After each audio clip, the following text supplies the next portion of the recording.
Hello बच्चों, तो चलिए इस प्रश्न को पढ़ते हैं। मूल बिंदु O 0,0,0 से x, y व z अक्षों पर स्थित बिंदुओं A, B व C की दूरियां क्रमशः A, B व C हैं। तो उस बिंदु के निर्देशांक ज्ञात कीजिए जो बिंदुओं A, B, C व O से समान दूरी पर है। तो यहाँ पर देखो सवाल हमें क्या बोल रहा है। हमारे पास में देखो एक तो मूल बिंदु है और हमारे पास में बिंदु A, B व C है। ठीक है। और हमें क्या बताया, एक्स वाई जेड अक्षों पर ये जो बिंदु स्थित है ए बी सी, इसकी जो दूरियां हैं मूल बिंदु से वो छोटा है, छोटा बी और छोटा सी है। तो हमें उस बिंदु के निर्देशांक ज्ञात करने हैं जो बिंदुओं ए बी सी व ओ से समान दूरी पर स्थित है। तो प्रश्न में आगे बढ़ने से पहले इस प्रश्न से संबंधित जो मुख्य अवधारणा है उसकी हम चर्चा कर लेते हैं। तो देखो मुख्य अवधारणा मुख्य अवधारणा देखो क्या हो जाएगी। अगर हमारे पास में कोई बिंदु है P जिसके निर्देशांक है x1, y1, z1 तथा कोई बिंदु है Q जिसके निर्देशांक है x2, y2, z2। तो अगर यहाँ से हम PQ की दूरी निकालें तो वो क्या आ जाएगी, वर्गमूल के अंदर x1 माइनस x2 का वर्ग प्लस में y1 माइनस में y2 का वर्ग प्लस में z1 माइनस में z2 का वर्ग, ये होता है सूत्र। तो अब देखो एक्स वाई व जेड अक्षों पर कौन से बिंदु स्थित है, ए बी व सी, जिनकी दूरियां जो है वो मूल बिंदु से छोटा है, छोटा भी है, छोटा सी है। तो हम क्या लिख सकते हैं, देखो ए के निर्देशांक क्या हो जाएंगे। देखो मूल बिंदु के निर्देशांक तो क्या है, ओ के निर्देशांक 0,0,0। फिर ए के निर्देशांक क्या हो जाएंगे, देखो ए एक्स एक्स पर स्थित है और मूल बिंदु से इसकी दूरी छोटा ए है, तो इसके निर्देशांक हो गए a,0,0। उसी प्रकार बी जो है वाई एक्स पर स्थित है तो इसके निर्देशांक हो गए 0,b,0। तथा जो सी है वो जेड एक्स पर स्थित है तो इसके निर्देशांक 0,0 में छोटा सी। ठीक है। तो ये हमने इनके निर्देशांक लिख लिए। अब हमें उस बिंदु के निर्देशांक ज्ञात करने हैं जो इन चारों बिंदुओं से समान दूरी पर स्थित है। तो माना कि आर जो है, जिसके निर्देशांक में मान लेता हूं एक्स, वाई, जेड, बिंदुओं ओ, ए, बी तथा सी से समान दूरी पर स्थित है, समान दूरी पर स्थित है। ठीक है।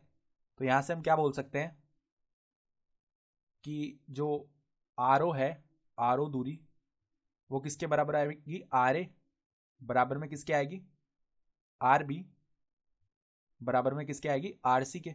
ठीक है। तो सबसे पहले हम क्या करते हैं, आर ओ बराबर आर ए करते हैं। तो इससे जो परिणाम आएगा उसी के हिसाब से हम सम्मिति से बाकी के परिणाम भी निकाल पाएंगे।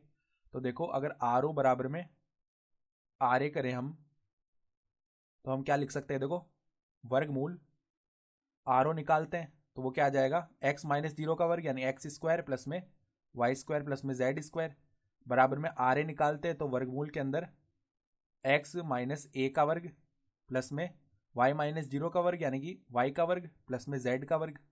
तो अब यहाँ से देखो दोनों तरफ वर्ग करेंगे तो वर्गमूल हट जाएगा। तो एक्स स्क्वायर प्लस में वाई स्क्वायर प्लस में जेड स्क्वायर, इसके बराबर में देखो यहाँ से क्या आ जाएगा, एक्स माइनस ए का वर्ग प्लस में वाई का वर्ग प्लस में जेड का वर्ग। तो वाई का वर्ग प्लस में जेड का वर्ग दोनों तरफ से क्या हो जाएगा, कट जाएगा। यानी एक्स का वर्ग किसके बराबर में आएगा, एक्स का वर्ग आ जाएगा एक्स माइनस ए के वर्ग के बराबर। तो यहाँ से देखो क्या बनेगा, एक्स का वर्ग बराबर में एक्स स्क्वायर प्लस में ए स्क्वायर माइनस में 2ax। यहाँ से एक्स स्क्वायर कट गया तो 2ax का जो मान है वो कितना आ गया, ए स्क्वायर के बराबर। तो एक्स का मान है वो कितना आ जाएगा, ए स्क्वायर बट्टा में 2a, यानी कि ए बट्टा में 2 के बराबर। अर्थात हम क्या बोल सकते हैं, एक्स का मान आ गया ए बट्टा 2। अब देखो इसी प्रकार जब हम करेंगे, पहले तो हमने क्या किया था, आर ओ बराबर में आर ए किया। अब हम जब आर ओ बराबर में आर बी करेंगे तो वहां से क्या परिणाम आएगा, आर ओ बराबर में जब आर बी किया तो यहां से जो परिणाम आएगा वो क्या आएगा, वाई बराबर में बी बटा 2, सम्मिति से निकाल लिया हमने। और इसी प्रकार हम क्या बोल सकते हैं, जब आर ओ बराबर में आर सी करेंगे तो यहाँ से परिणाम आएगा जेड बराबर में सी बट्टा 2, ये भी सम्मिति से निकाल लिया। तो जो बिंदु आर है उसके निर्देशांक निकालने थे तो वो क्या आ गए, ए बट्टा 2, बी बट्टा 2, सी बट्टा 2। अतः अतः अभिष्ट बिंदु के निर्देशांक, अतः अभिष्ट बिंदु के निर्देशांक क्या हो जाएंगे? देखो,